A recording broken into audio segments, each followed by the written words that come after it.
BCom first year, business regulatory framework. Last class में जो है हम लोगों का टॉपिक चल रहा था वो था discharge of contract, modes of discharge of contract. उसी टॉपिक में कुछ पॉइंट्स बचे हुए थे, लंबा पॉइंट्स है,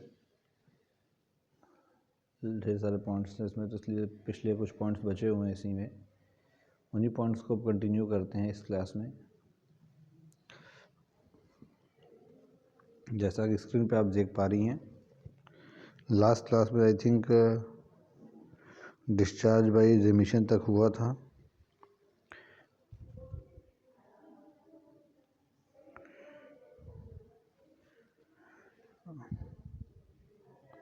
उसके आगे हम लोग को पढ़ना है। जो नेक्स्ट पॉइंट है इसमें है discharge by waiver. Discharge by waiver means क्या होता है? जब कोई अपना हक त्याग दे, वेव कर दे। वेवर मीन्स होता है त्याग देना, छोड़ देना।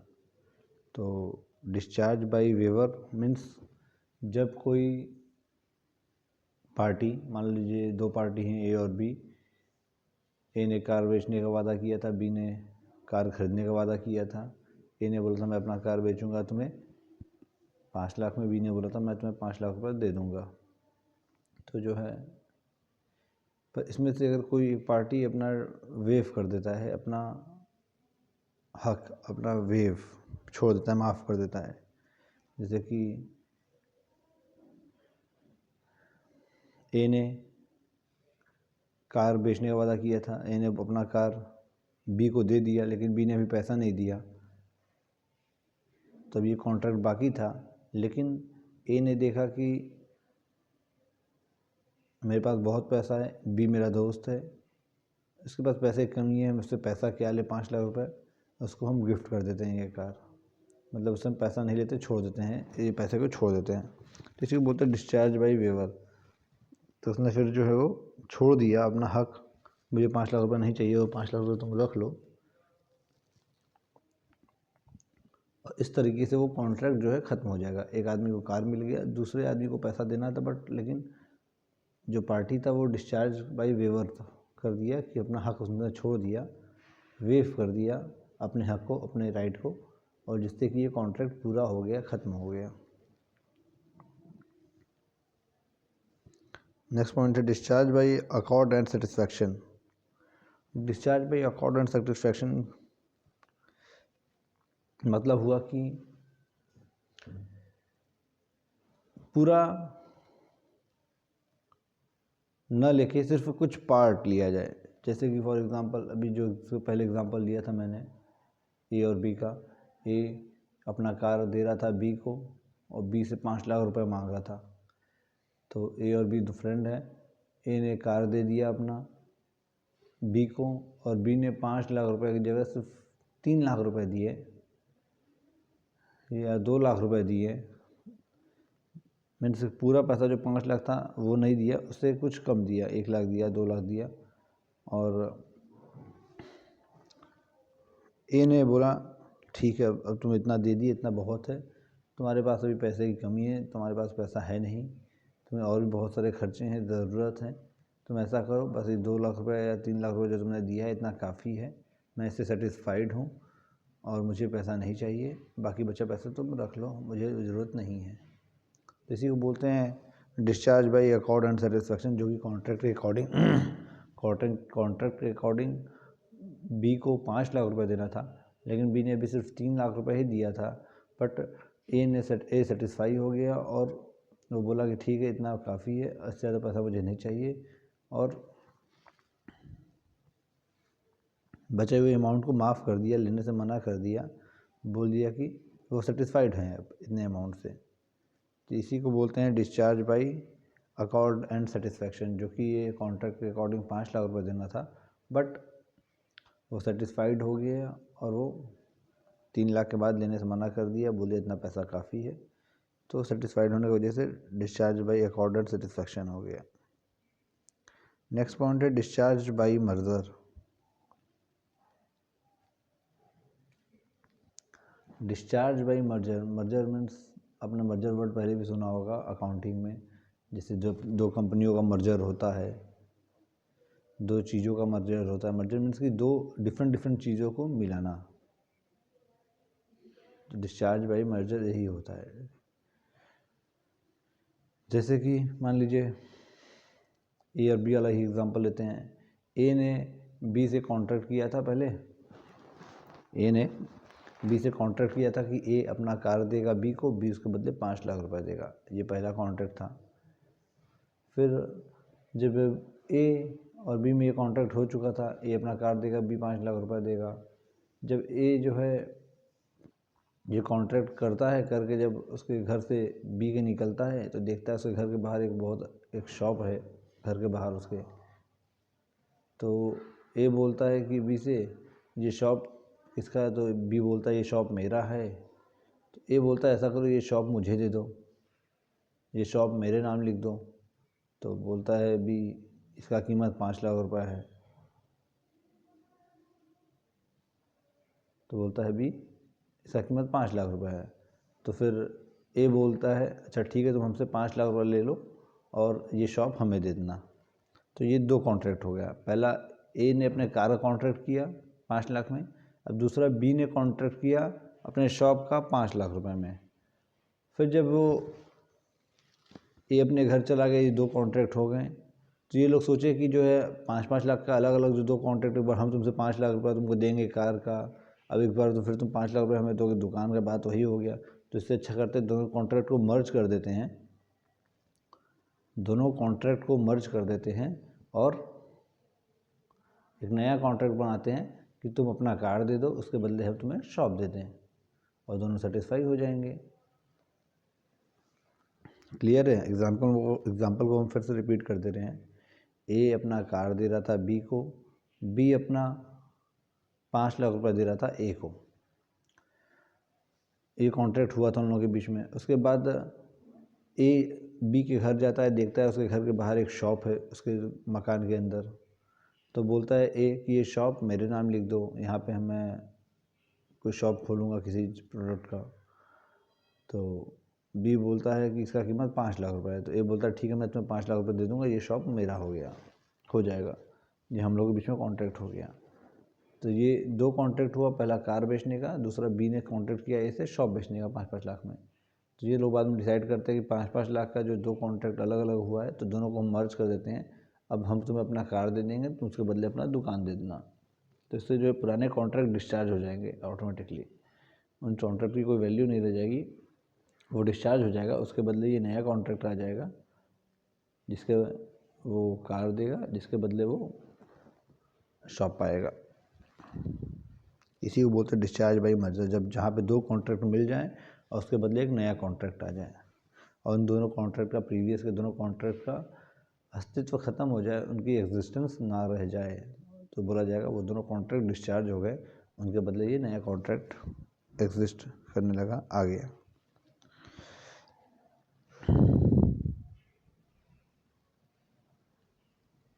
नेक्स्ट पॉइंट है discharge by impossibility.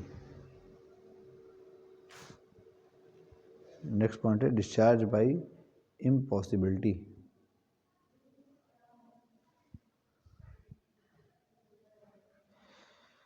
Impossible word का आप मतलब समझ रही होंगी, इम्पॉसिबिलिटी का मतलब क्या है। इम्पॉसिबल वर्ड की मीनिंग समझ रही होंगी आप। हाँ बेटा बताओ क्या हुआ। हाँ बताओ बीकॉम क्या है बताओ। एडमिशन तुम कब लिए बेटा? 5 सितंबर। अच्छा ये 5 सितंबर को लिए तुम, तब तक तुम किसी ग्रुप में नहीं ऐड हुई हो? अक्टूबर नवंबर या दिसंबर आ गया, तुमने कभी तक किसी फी रिसिप्ट लाई हो? फी रिसिप्ट लाई हो अपना? फी रिसिप्ट दो, लाओ मैं फी रिसिप्ट दो अपना, उस पर मोबाइल नंबर लिख के दो हमें।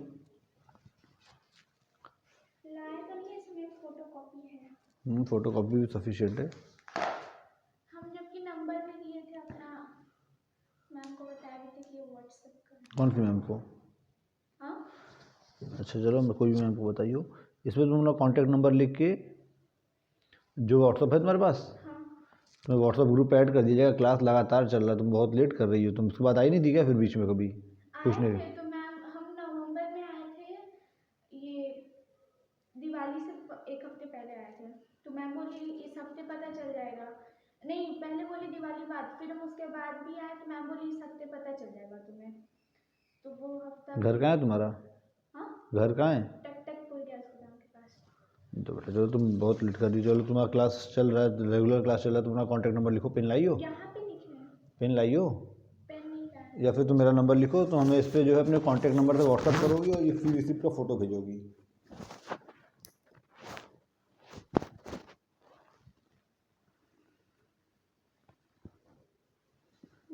इस पर लिख लो, हाथ पे मिट जाएगा। ये स्कॉलरशिप वाला है।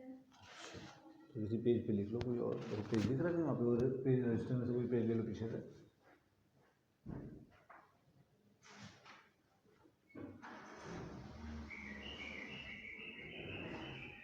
क्लास तो लगातार चल रहा है, तुम इतना जल्दी एडमिशन भी ले ली, उसके बावजूद जो है। हम नवंबर के लास्ट में हाँ ठीक है बेटा, तुम्हारी गलती नहीं है, गलती यहाँ के लोगों की, समझ रहे हैं। किसी भी रजिस्टर से पीछे से ले लो थोड़ा सा पेज। हाँ, जो अभी भी तुम्हारा क्लास ही चल रहा था ये। तो सर कब से चल रहा है? क्लास रेगुलर चल रहा है, ये करीब करीब अक्टूबर से लगातार चल रहा है क्लास। अक्टूबर से? अक्टूबर से क्लास तुम्हारा घबराओ मत, चिंता मत करो, ये सब ऑनलाइन क्लास चल रहा है। ऑनलाइन सारे record, BCom first year record, अभी भी तुम्हारा ये क्लास ही मैं रिकॉर्ड कर रहा था। नवंबर में पूछे तो मैम बोली अभी नहीं स्टार्ट हुआ, दिवाली बाद नहीं नहीं चल रहा है, तुम लिखो, नंबर लिखो 9889 600 660। इस पर ऋषि सर लिख लो। तुम जाके अपना नाम और अपना ये रिसीप्ट का फ़ोटो हमें तुम सेंड करोगी, ठीक है? तुम्हें आज ही ग्रुप में ऐड कर लिया जाएगा। उस ग्रुप में वीडियोस भेजे जाते हैं ऑनलाइन पढ़ाई के। उस लिंक को क्लिक करोगी तो तुम यूट्यूब के एक चैनल पर जाओगी जहाँ पे सारे वीडियोस पड़े हुए टीचर के, सारे क्लासेस के पुराने। उसमें तुम जाकर सारे पुराने क्लासेस के भी वीडियोस देख सकती हो, ठीक है? और कोई प्रॉब्लम रहेगा तो फिर बात करना हमसे, जो तुम। तो स्कूल भी आना हो कि सिर्फ ऑनलाइन चलेगा?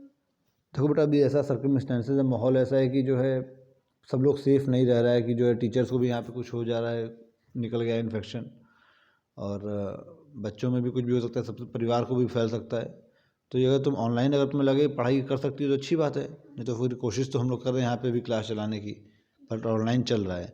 और फिर भी अगर कुछ में कन्फ्यूज़न रहता है तो तुम वो बुलानाला जो वाला ब्रांच है वहाँ पे भी क्लास चल रहे हैं, और यहाँ पे भी क्लास स्टार्ट हो रहे हैं। आज बच्चे आए नहीं देख रहे एक भी, कल से यहाँ पे भी क्लास स्टार्ट हुआ था, तो कल बच्चे आए, फिर उसके बाद 12 बच्चे आज आए नहीं देख रहे। तो फिलहाल तुम ऑनलाइन क्लास करो, तो थ्योरी क्लास में तो कोई दिक्कत नहीं है, तो उसमें तुम ऑनलाइन क्लास करो, उसमें जो है ऑनलाइन में सब चीज़ क्लियर होगा। कोई कन्फ्यूज़न होगा तो तुम टीचर से पूछ भी सकती हो मैसेज करके।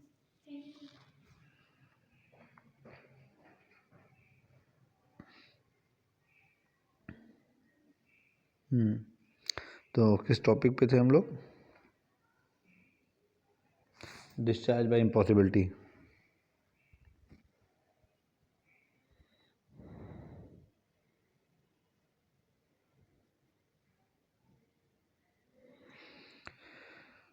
डिस्चार्ज बाय इम्पॉसिबिलिटी में 2 पॉइंट है। पहला है impossibility existing at the time of formation of contract.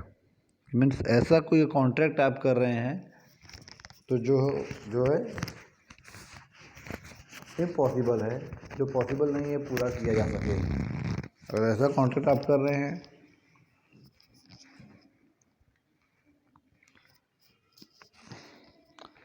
तो उसमें पहला पॉइंट है discharge known to the parties. अगर ऐसा कोई कॉन्ट्रैक्ट कर रहे हैं आप जो कि आपको नोन है, दोनों पार्टी जान रहे हैं, तो वैसे कॉन्ट्रैक्ट तो ऑलरेडी जो है हमारा लॉ बोलता है जो इम्पॉसिबल चीज़ का कॉन्ट्रैक्ट नहीं हो सकता है, तो ऑटोमेटिकली उन कॉन्ट्रैक्ट की कोई वैल्यू नहीं रहेगी, वो ऑटोमेटिकली डिस्चार्ज हो जाएगा, क्योंकि दोनों पार्टी जान रहे कि इम्पॉसिबल चीज़ है, उसके बावजूद जो है हम इसका कॉन्ट्रैक्ट कर रहे हैं, तो ऐसे कॉन्ट्रैक्ट की कोई वैल्यू नहीं होती है और वो डिस्चार्ज हो जाते हैं, उनकी कोई वैल्यू नहीं रहती है। जैसे कि अगर कोई पर्सन, कोई आदमी बोल रहा है कि एक बहुत बड़ा पहाड़ है बोल रहा है कि ये पूरे पहाड़ को हम अपने एक हाथ से उठा सकते हैं, तो ये पॉसिबल नहीं है, ये इम्पॉसिबल एक्ट है। तो इस तरह का अगर कोई कॉन्ट्रैक्ट कर रहा है इम्पॉसिबल चीज़ का, तो वो ऑटोमेटिकली वो डिस्चार्ज हो जाता है वो कॉन्ट्रैक्ट।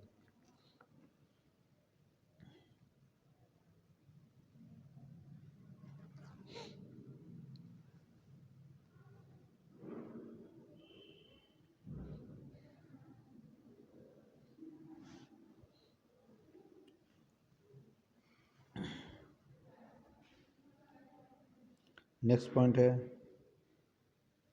इसमें impossibility unknown to the parties. अगर ऐसा कोई कॉन्ट्रैक्ट हो रहा है जिसमें इम्पॉसिबल एक्ट का कॉन्ट्रैक्ट तो हो रहा है बट पार्टीज़ को नहीं पता है कि यह इम्पॉसिबल चीज़ है, पार्टी को नहीं पता है कि पॉसिबल नहीं है,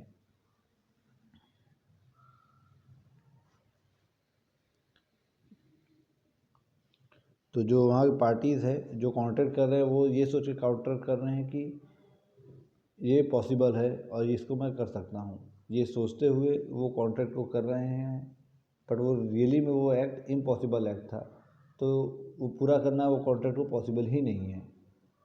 अभी पार्टी फ़िलहाल जो कॉन्ट्रैक्ट जिसमें पार्टी कॉन्ट्रैक्ट कर रहा है उस समय उसको नहीं पता था कि वो जो कॉन्ट्रैक्ट कर रहा है जिस चीज़ का वो इम्पॉसिबल है, वो पॉसिबल नहीं है। तो दोनों कॉन्ट्रैक्ट कर लेते हैं, लेकिन जब वो कॉन्ट्रैक्ट को पूरा करने जाएंगे तब तो उन्हें पता लगेगा ही लगेगा कि ये इम्पॉसिबल चीज़ का हमने कॉन्ट्रैक्ट कर लिया, ये पॉसिबल नहीं है। तो जिस समय उनको पॉसिबल लग रहा था तो उस समय उन्होंने कॉन्ट्रैक्ट कर लिया। कॉन्ट्रैक्ट करने के बाद जब वो पूरा करने जाएंगे उस कॉन्ट्रैक्ट को, तब उन्हें पता लगेगा कि अरे ये तो गलती से हमने जो ऐसा कॉन्ट्रैक्ट कर लिया, ये तो पॉसिबल ही नहीं है पूरा करना, ये इम्पॉसिबल है किसी ह्यूमन बीइंग के लिए पूरा करना। तो जिस समय उनको पता लगेगा ये कॉन्ट्रैक्ट इम्पॉसिबल है पूरा करना दोनों पार्टियों को, उस समय वो कॉन्ट्रैक्ट ख़त्म हो जाएगा, डिस्चार्ज हो जाएगा, यूज़लेस हो जाएगा। क्योंकि हो सकता है कि वो करते जिस समय वो कॉन्ट्रैक्ट कर रहे हैं उस समय उन्हें न पता रहे कि ये इम्पॉसिबल चीज़ का हम कॉन्ट्रैक्ट कर रहे हैं, लेकिन उस कॉन्ट्रैक्ट को फिर बाद में वो पूरा करने तो जाएंगे ही। जब वो पूरा करने जाएंगे उस कॉन्ट्रैक्ट को, तब उन्हें पता लग जाएगा कि ये इम्पॉसिबल चीज़ का हमने कॉन्ट्रैक्ट कर लिया, और उस टाइम वो कॉन्ट्रैक्ट डिस्चार्ज हो जाएगा, अपनी जिम्मेदारियों से ख़त्म हो जाएगा, डिस्चार्ज हो जाएगा उस टाइम।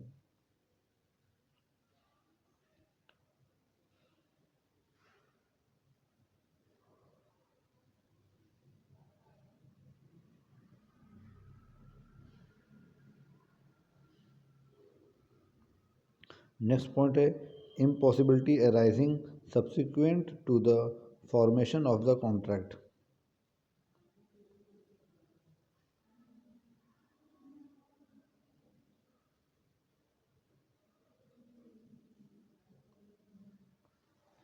तो उसके अंदर कुछ पॉइंट्स दिए हुए हैं।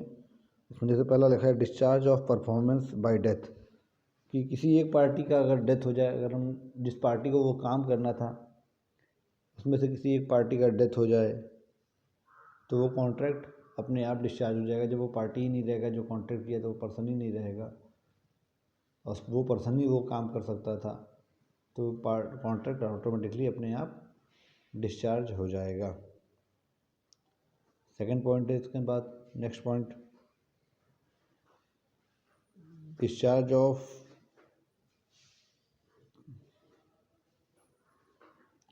Discharge of performance by personal disability और incapacity. Discharge of performance by personal disability और इनकैपेसिटी मीन्स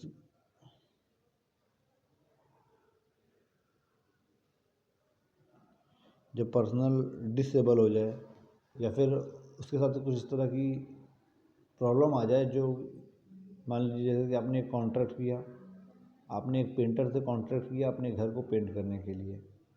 अब पेंटर को कॉन्ट्रैक्ट किया पेंट करने के लिए, तो पेंटर के पास हाथ और पैर रहना ज़रूरी है। कोई पेंटर बिना हाथ के वो पेंट नहीं कर पाएगा और बिना पैर के भी वो पेंट नहीं कर पाएगा, क्योंकि सीढ़ियों पे चढ़ना पड़ेगा ऊंचाई पे अगर पेंट करना है तो बट वो पेंट करने का कॉन्ट्रैक्ट किया था, वो कॉन्ट्रैक्ट वो पूरा करना शुरू करता, उसके पहले उसका एक एक्सीडेंट हो गया जिसके वजह से उसके एक हाथ और एक पैर टूट गया,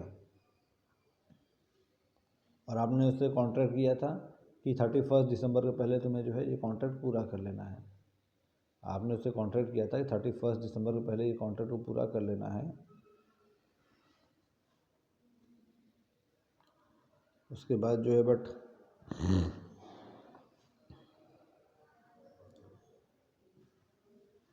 बट उसने जो है ये कॉन्ट्रैक्ट पूरा अब करना इम्पॉसिबल हो गया, क्योंकि वो पर्सनली डिसेबल हो गया और इनकैपेसिटी वो पॉसिबल नहीं है उसके लिए वो पूरा कर सके। तो इससे जो है कॉन्ट्रैक्ट अपने आप डिस्चार्ज हो जाएगा, क्योंकि वो मजबूर है बेचारा, वो खुद मजबूर है कि उसका हाथ टूटा हुआ है, पैर टूटा हुआ है, वो पॉसिबल नहीं है कि उसके लिए वो पेंट कर सके। तो परफॉर्म डिस्चार्ज हो जाएगा, अपने जिम्मेदारियों से कॉन्ट्रैक्ट ख़त्म हो जाएगा, क्योंकि वो बेचारा डिसेबल हो चुका है। Discharge bye destruction of subject matter, जब सब्जेक्ट मैटर ही डिस्ट्रक्ट हो जाए, ख़त्म हो जाए। अब आपका ए का एक मकान था, ए का एक बिल्डिंग था 5 तल्ले का, 5 माले की एक बिल्डिंग थी ए का। उसने बी को बेचने का प्रॉमिस किया, कॉन्ट्रैक्ट किया। ए ने प्रॉमिस किया, कॉन्ट्रैक्ट किया बी से कि मैं तुम्हें अपने 5 तल्ले की बिल्डिंग बेच दूंगा, और ये प्रॉमिस किया बी को। ये कॉन्ट्रैक्ट हो गया दोनों के बीच में, और बी ने बोला ठीक है, इसके बदले मैं तुम्हें 50 लाख रुपए भी दूंगा। लेकिन ये जब रजिस्ट्री होता है, वो उसके नाम ट्रांसफ़र करता है बी को, पूरा कागजी कार्रवाई पूरा होता है, उसके पहले एक अर्थक्वेक आया, भूकंप आया, जिसमें वो मकान पूरा 5 तल्ले की बिल्डिंग गिर गई, धराशायी हो गई। उस 5 तल्ले की बिल्डिंग पूरी धराशायी हो गई, ज़मीन पे गिर गई, ज़मीन दोष हो गई। अब तो क्या है, अब वो सब्जेक्ट मैटर ही नहीं रह गया। अब जो उस बिल्डिंग का ही कॉन्ट्रैक्ट हुआ था बेचने का, अर्थक्वेक के कारण अब वो बिल्डिंग ही डिस्ट्रक्ट हो गई, सब्जेक्ट मैटर ही उस कॉन्ट्रैक्ट का ख़त्म हो गया। तो ऑटोमेटिकली वो कॉन्ट्रैक्ट भी अब डिस्चार्ज हो जाएगा, उस कॉन्ट्रैक्ट की कोई वैल्यू नहीं रह जाएगी। उसमें दोनों पार्टियों की कोई गलती नहीं थी। भूकंप आना किसी कंट्रोल में नहीं है, किसी ने जानबूझ के भूकंप नहीं बुलाया, उसको कोई रोक नहीं सकता था। तो इसलिए न पार्टी ए की गलती थी, न पार्टी बी की गलती थी। ये कॉन्ट्रैक्ट अपने आप डिस्चार्ज हो जाएगा, क्योंकि सब्जेक्ट मैटर वो बिल्डिंग की खरीद बिक्री के लिए वो कॉन्ट्रैक्ट हुआ था, वो बिल्डिंग ही नहीं रह गया। तो अब कॉन्ट्रैक्ट अपने आप ख़त्म हो जाएगा, डिस्चार्ज हो जाएगा। Discharge by object becoming illegal और अनलॉफुल। आपकी एक बाइक थी जो कि 15 साल पुरानी थी, आपकी एक बाइक थी जो 15 साल पुरानी थी, इसका एग्जांपल बता रहे इस चीज़ को समझने के लिए। उसको आपने बेचने के लिए अपने एक दोस्त से बोला कि ये बाइक मैं तुम्हें 1 महीने बाद दे दूंगा 25,000 में। ये आप लोगों ने कॉन्ट्रैक्ट किया कि मैं अपनी बाइक में 25,000 रुपये में 1 महीने बाद दे दूंगा 25,000 में, और आपकी बाइक 15 साल पुरानी थी। ये भी कॉन्ट्रैक्ट आपने किए 1 हफ्ते ही हुआ था, 1 हफ्ता 1 वीक बीता था कि 1 महीने बाद आप उसको ये बाइक दे देंगे, ये कॉन्ट्रैक्ट किया था आपने, 1 हफ्ता हुआ ही था। उसके बाद गवर्नमेंट ने एक रूल ले आया, लॉ हमारा एक रूल ले आया कि आज से कोई भी गाड़ी 15 साल, मतलब जो भी गाड़ी 10 साल से ऊपर की होगी, जो भी गाड़ी 10 साल से ऊपर होगी, उसकी गाड़ी को जो है ना कोई बेच सकता है, ना कोई ख़रीद सकता है। उन गाड़ियों को जो है सरकार अब सड़क पर चलने नहीं देगी, क्योंकि बहुत पोल्यूशन फैला रही, गाड़ी पुरानी हो गई है, उसका एवरेज ख़राब हो गया है, इंजन ख़राब हो गया है, पोल्यूशन फैलाएगा ऐसी गाड़ियाँ। तो इसलिए इनको सड़क पर चलने से मनाही है, ना कोई ख़रीद सकता है, ना कोई बेच सकता है, ना कोई चला सकता है। इस तरह का रूल आ गया अगर, तो जिस समय आपने किया उस समय वो जो है सही था, बट उसके बाद आपने जब वो कॉन्ट्रैक्ट पूरा करने का समय आया तो वो अनलॉफुल हो गया, इलीगल हो गया। तो कॉन्ट्रैक्ट अपने आप डिस्चार्ज हो गया, क्योंकि ये पॉसिबल ही नहीं रह गया कि आप अब उस बाइक को बेच सके और सामने वाला पार्टी उस बाइक को खरीद सके। तो इसी को बोलते हैं discharge by object becoming illegal और अनलॉफुल। उसके बाद नेक्स्ट पॉइंट है discharge by outbreak of war. Discharge by outbreak of war.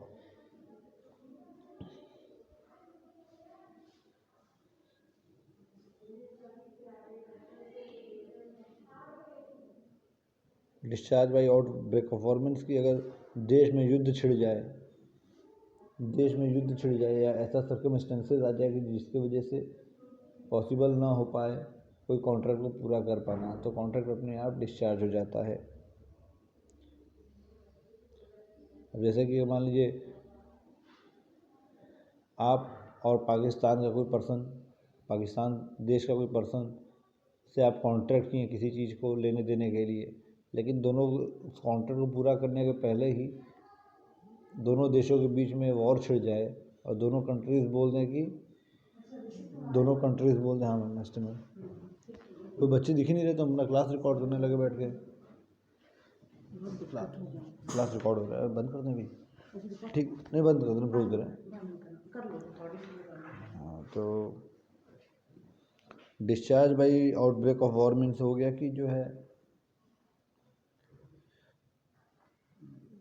जब वही दोनों देशों के बीच में अगर वॉर छिड़ जाए, दोनों देशों के बीच में अगर वॉर छिड़ जाएगा तो हमारा गवर्नमेंट जो है दोनों देशों से उस पाकिस्तान से रिश्ता रखने से मना कर देगा और कोई भी चीज़ उधर देश में भेजेगा नहीं, वहाँ से कोई चीज़ मंगाएगा नहीं।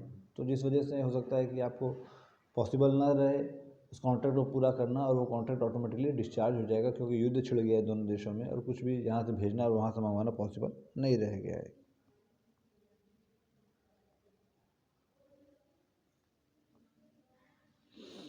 तो impossibility arising subsequent to the formation of the contract में ये 5 पॉइंट काफ़ी है। ये 6 पॉइंट को जो है आप इग्नोर करिए, मतलब नहीं है इनका। जैसे 5 पॉइंट आपके लिए काफ़ी है, आप समझ भी गई होंगी क्या कहना चाह रहा है ये पॉइंट। नेक्स्ट पॉइंट है discharge by lapse of time. Discharge by lapse of time means जब एक टाइम ड्यूरेशन के बाद अपने आप वो कॉन्ट्रैक्ट ख़त्म हो जाता है। टाइम ड्यूरेशन के बाद वो कॉन्ट्रैक्ट अपने आप ख़त्म हो जाता है। जैसे कि अगर आपने अपने दोस्त से बोला कि मैं अपना कार तुम्हें 5 लाख में बेचना चाहता हूँ, आपने अपने दोस्त से बोला कि मैं अपना कार तुम्हें 5 लाख में बेचना चाहता हूँ, मुझे 5 लाख रुपए की ज़रूरत है। तो आपके दोस्त ने बोला ठीक है मैं तुम्हारी कार 5 लाख में ख़रीद दूँगा, मुझे थोड़ा समय दो। तो आपने बोला ठीक है तुम्हारे पास 1 हफ़्ते का समय है, 1 हफ़्ते में तुम आगे कार खरीद लेना, पैसा दे दो तो कार तुम्हारा हो जाएगा। तो आपने उससे ये कॉन्ट्रैक्ट कर लिया कि 1 हफ़्ते में अगर वो 5 लाख रुपये ला के देता है तो वो कार वो उसका हो जाएगा। 1 हफ़्ते तक आप कार किसी और को नहीं बेच सकते क्योंकि आपने उससे कॉन्ट्रैक्ट किया हुआ है। 1 हफ़्ते के अंदर वो अगर पैसा देता है तो वो कार उसका हो जाएगा। बट वो पर्सन 1 हफ़्ते के अंदर नहीं आया, 1 वीक बीत गया, वो पर्सन आपका फ्रेंड पैसा लेके नहीं आया आपसे कार खरीदने के लिए। Excuse me. तो आपका वो पर्सन जो है कार खरीदने, आपका पर्सन बेटा वो बच्चा अरे आपका वो दोस्त 1 हफ़्ते के अंदर नहीं आया तो ऑटोमेटिकली वो टाइम लैप्स हो गया, उसका समय ख़त्म हो गया और वो कॉन्ट्रैक्ट डिस्चार्ज हो गया, ख़त्म हो गया, उस कॉन्ट्रैक्ट को वैल्यू नहीं रह गई। अब आप कार किसी को भी बेच सकते हैं, आपके पास बाउंडेशन नहीं है कि आप उसी को कार बेचिए। Discharge by operation of law.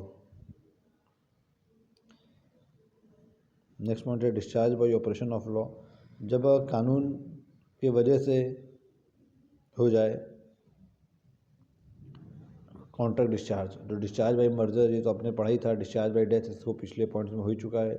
Discharge by lapse of time ये भी पहले अभी तुरंत जस्ट पढ़ाया है मैंने।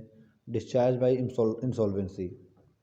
डिस्चार्ज बाई इंसॉल्वेंसी मीन्स होता है कि दिवालिया, जब कोई पर्सन का दिवालिया निकल जाए, उसके पास कुछ रहे ना देने के लिए, नहीं कुछ लेने के लिए, ख़रीदने के लिए, तो इसी को बोलते हैं इंसॉल्वेंट पर्सन। गवर्नमेंट हमारा कानून उसको एक सर्टिफिकेट देता है और ऐसा सर्टिफिकेट कोई भी नहीं पा सकता है, सब लोग नहीं पा पाता।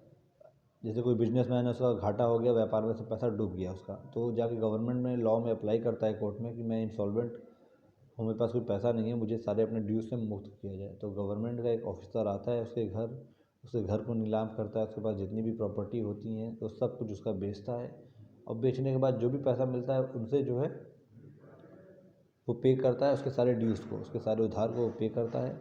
उसके बाद अगर कुछ उधार बच भी जाते हैं, वो सारे पैसा देने के बाद, जो पैसा बेचने के बाद, मकान, घर, कार, प्रॉपर्टी बेचने के बाद जो भी पैसा आता है वो सब देने के बाद जो उसके पास कुछ, जब उसके पास कुछ नहीं बचता है तो उससे गवर्नमेंट, हमारा लॉ, गवर्नमेंट ने, हमारा कोर्ट उसे एक सर्टिफिकेट देता है इंसॉल्वेंसी का कि वो पर्सन इंसॉल्वेंट है, इसके पास कुछ पैसे नहीं देने के लिए इसके पास अब जो भी इसके ड्यूज़ हैं, जो भी इसके उधार हैं, सब ऑटोमेटिकली ख़त्म होते हैं जब इससे कोई पैसा नहीं मांग सकता है। तो उसे डिस्चार्ज होने का तो उसके जितने भी कॉन्ट्रैक्ट होते हैं उसके इंसॉल्वेंट होते ही वो डिस्चार्ज हो जाते हैं। तो वो डिस्चार्ज हो जाता है, उसके सारे कॉन्ट्रैक्ट डिस्चार्ज हो जाते हैं। बताओ बेटा। सर थर्ड ईयर क्लास कहाँ चलेंगे? क्लास में आइए तुम थर्ड ईयर का? नहीं, मैम बुलाएंगे। वरना मैम उधर है, देखो बात करो, वरना मैम आगे हैं, या सामने वाले क्लास में बैठो, इधर इधर जो क्लास खाली है उसमें बैठो, अभी आएंगे मैम। तो इसी को बोलते हैं discharge by insolvency. So the discharge by unauthorised alteration. Unauthorised alteration means कि अगर कोई कॉन्ट्रैक्ट किसी चीज़ का हुआ है, उसमें कोई पार्टी बिना दूसरे की पार्टी से पूछे अगर कोई उसमें बदलाव करता है तो वो कॉन्ट्रैक्ट डिस्चार्ज हो जाता है, क्योंकि वो पार्टी गलत काम कर रहा है। जैसे कि अगर हमने किसी को ऑर्डर दिया, 100 टीने सरसों के तेल का, 100 टीन सरसों का तेल हमें चाहिए, हमने किसी को ऑर्डर दिया 100 टीन सरसों का तेल, पर सामने वाली पार्टी हमसे बिना पूछे वो तेल तो भेजा, लेकिन सरसों का तेल ना भेज के कोकोनट ऑयल भेज दिया, नारियल तेल भेज दिया, तो उसने ये गलत काम किया। तो ये कॉन्ट्रैक्ट डिस्चार्ज हो जाएगा कि उसने गलत काम किया अपने आप बिना हमसे पूछे। उसने कॉन्ट्रैक्ट में अल्ट्रेशन कर दिया और उसने जो तेल दिया वो गलत तेल दिया, भले वो तेल का रेट सेम था, ऐसा नहीं कि उसने कोई रेट में चोरी की, उसी क्वालिटी मतलब उसी रेट का तेल दिया। जो सरसों का तेल भी अगर एग्जांपल लीजिएगा 100 रुपये लीटर था, नारियल तेल भी वो 100 रुपये लीटर का वाला ही मुझे दिया, बट हमसे बिना पूछे अल्ट्रेशन उन्होंने किया, तो जिसकी वजह से वो कॉन्ट्रैक्ट डिस्चार्ज हो जाएगा, उस कॉन्ट्रैक्ट की कोई वैल्यू नहीं रह जाएगी, अल्टर कर दिया जाएगा, उस कॉन्ट्रैक्ट डिस्चार्ज हो जाएगा। नेक्स्ट है discharge by breach of contract. Breach means होता है कॉन्ट्रैक्ट को तोड़ना, ब्रीच मीन्स होता है कॉन्ट्रैक्ट को तोड़ना। तो डिस्चार्ज बाई, इसमें डिस्चार्ज बाई एक्चुअल ब्रीच और दूसरा है डिस्चार्ज बाई एंटिसिपेटरी ब्रीच।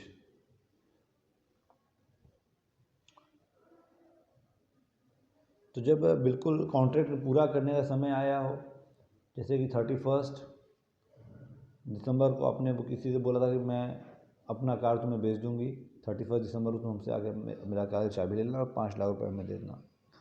तो जब 31 दिसंबर आया तो आपकी जो सामने वाली पार्टी थी वो कार खरीदने से मना कर दी। मीन्स जब कॉन्ट्रैक्ट पूरा करने का समय आया हो, जिस समय कॉन्ट्रैक्ट को पूरा करने का समय आया हो, उस समय अगर पार्टी मना करती है कॉन्ट्रैक्ट को पूरा करने से, तो इसको बोलते हैं एक्चुअल ब्रीच। जब पार्टी मना करे एकदम एक्चुअल टाइम पे, जो लास्ट टाइम जिस समय कॉन्ट्रैक्ट को पूरा करने का टाइम है, उस टाइम अगर मना करे कॉन्ट्रैक्ट को पूरा करने से, उसे बोला जाएगा एक्चुअल ब्रीच। वही अगर पार्टी 31 दिसंबर की जगह वो कुछ दिन पहले अगर मना कर दे, 15 दिसंबर को, 1 दिसंबर को आपने कॉन्ट्रैक्ट किया कि 31 दिसंबर को आप कार उसको दे देंगे, उसके बदले वो 5 लाख रुपए देगा।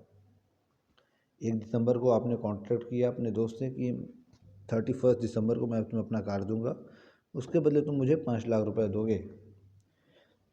बट 31 दिसंबर को जब आ गया तब उसने मना किया कि नहीं मैं तुम्हारा कार नहीं खरीदूंगा, मैं तुम्हें 5 लाख रुपए नहीं दूंगा, तो कहलाएगा एक्चुअल ब्रीच, क्योंकि एकदम कॉन्ट्रैक्ट जिस दिन पूरा करना था उसी दिन उसने धोखा दिया, तो एक्चुअल ब्रीच कहलाएगा।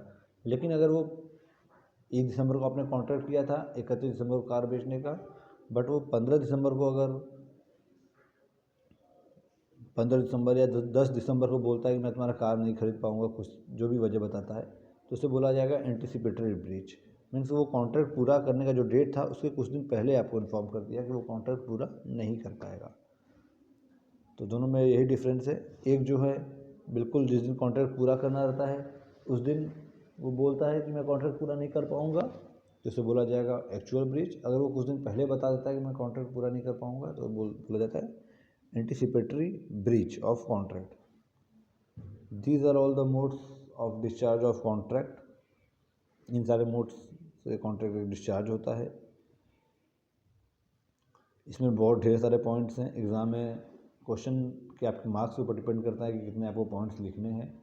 अगर जो 5 नंबर में क्वेश्चन आया है ये, तो ये इतना बड़े में इतने सारे पॉइंट्स लिखने की आपको ज़रूरत नहीं है, इसको आप छोटा कर सकती हैं। अगर लॉन्ग टाइप में ही आया है तो इसको आप थोड़ा सा ब्रॉड वे में लिखेंगी। इसमें कई सारे पॉइंट्स अगर इसमें आपको लगता है कोई पॉइंट्स आपको टफ पड़ रहा है, याद करने में मुश्किल लग रहा है, इसको आप अपने हिसाब से उससे हटा सकती हैं, एलिमिनेट कर सकती हैं। चलिए फिर अब आगे नेक्स्ट क्लास में मिलते हैं नए टॉपिक के साथ।